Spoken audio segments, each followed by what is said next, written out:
یہ جو constitutional bench ہے بنیادی طور پہ پیداوار ہی 26ویں آئینی ترمیم کی ہے، اور 26ویں آئینی ترمیم اس وقت زیر بحث ہے۔ اگر جو اس چیز کا بینیفیشری ہو وہی اگر اسی حد تک ڈیسائیڈ کرے تو وہ چیزوں کی فیئرنیس نہیں رہتی، اور فل کورٹ کا پاسٹ میں بھی جوڈیشل آرڈر کے ذریعے کانسٹیٹیوٹ ہوتے رہے ہیں۔ اس کے لیے کوئی پروویژن کی ضرورت نہیں، ایک ناول اپروچ ہم اڈاپٹ کرنے کا نہیں کہہ رہے، ہم وہ کہہ رہے ہیں جو پاسٹ میں بھی ہوتا رہے۔ اور آئین سے ہٹ کے دیکھیں، آپ خود بھی فیصلہ کر لیں کہ اگر آپ نے پاکستان میں تنازعات once and for all settle کرنے، ایک ایسی آئینی ترمیم جو رات کی تاریکیوں میں ہوئی ہو اس کو اگر آپ نے جانچنا ہے تو میرے خیال سے اس کو ٹھیک ٹائم دینا چاہیے، اور ججوں کو کھلے ذہن دماغ سے اس پہ فیصلہ کرنا چاہیے۔ تو ریاست تو چاہتی ہے کہ اس ترمیم کو پروٹیکٹ کیا جائے ہر صورت میں، تو پھر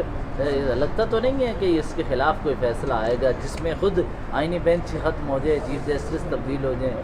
اچھا دیکھیں، بات ہے وہ تو پھر یہ 26ویں آئینی ترمیم کی کریشن ہے نا۔ دیکھیں ریاست کا آپ کہہ رہے ہیں، حوالہ دے رہے ہیں، دیکھیں بنائی کس لیے گئی؟ یہ 26ویں آئینی ترمیم لائی گئی 8 فروری کے الیکشن کو پروٹیکٹ کرنے کے لیے، اور اس کے بعد اسی نظام میں آپ نے دیکھا ریزرو سیٹوں کا فیصلہ آیا جو موجد بنا اس 26ویں آئینی ترمیم کا، اور اسی کو پروٹیکٹ کرنے کے لیے چلا رہے ہیں۔ باقی 26ویں آئینی ترمیم کے ثمرات دیکھ لیں وہ کس طرف جا رہے ہیں کہ آپ نے فوجی ٹرائل کر دیے سویلین کے، کیا کسی ملک میں ہوتا ہے؟ تو یہ دیکھیں یہ ایک بہت بڑا ایک ڈوگما ہم کریٹ کر رہے ہیں۔ ہم نے اگر پاکستان کو رول آف لاء کے مطابق چلانا ہے تو میرے خیال سے یہ موقع ہے سپریم کورٹ کو کہ وہ کھلے دل کے ساتھ اس کی جانچ پڑتال کریں، ورنہ ایک ایسی فالٹ لائن کریٹ ہو جائے گی جو ٹائمز ٹو کم فل نہیں ہو سکے گی۔ تو یہ